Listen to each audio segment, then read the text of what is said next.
John Stuart's story begins in Norway, where he and his sister Randi were born 3 years after the end of World War II.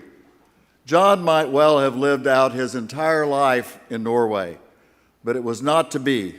During the war, his adoptive father, Harold Stuart, served as the American coordinator with the Norwegian underground, which was fighting against the Nazi occupation of the country. He and his wife, Joanne Skelly Stuart, adopted John and his sister and brought them to America. Through that unusual route, John represents the fourth generation in his pioneer Oklahoma family to be inducted into the Oklahoma Hall of Fame.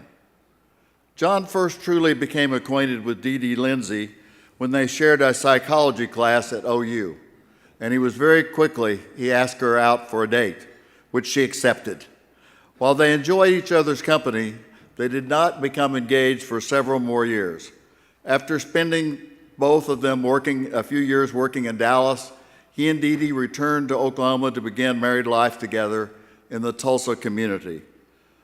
John remembers that as a child, his parents always treated him with unusual patience and gentleness. Perhaps that is why John Stuart grew to become an unusually kind and gentle man.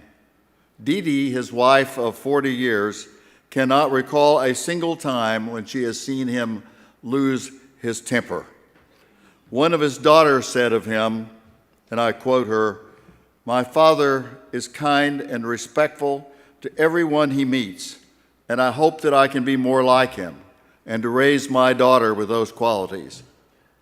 Not only is John known for his kindness by all of us, he's also known for his diplomatic skills and his strong sense of responsibility for helping the entire community. He has served as board chairman for both the Gilcrease and Philbrook museums. As one friend said, John Stuart seems to pop up everywhere there is a need. I certainly saw his help in action when he served as a regent at the University of Oklahoma.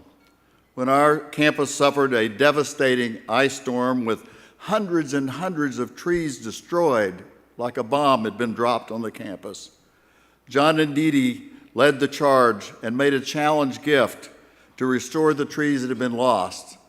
Hundreds and hundreds of other people joined in that effort. I also found very quickly that no regent that I've ever experienced ever called me more often about a student who needed help than John Stuart. He was always looking out for talented students who were facing financial difficulty, and he never hesitated to step in to help, always anonymously. I cannot begin to count the number of students that John and Dee Dee Stuart helped attend the university, all without their knowing who had caused it to happen. In countless ways, John Stuart has made it his personal business to take good care of Tulsa and of Oklahoma. Our entire society, and we reflect upon this especially in these times, our entire society would be better off if we had more caring, kind, and responsible citizens like John Stuart.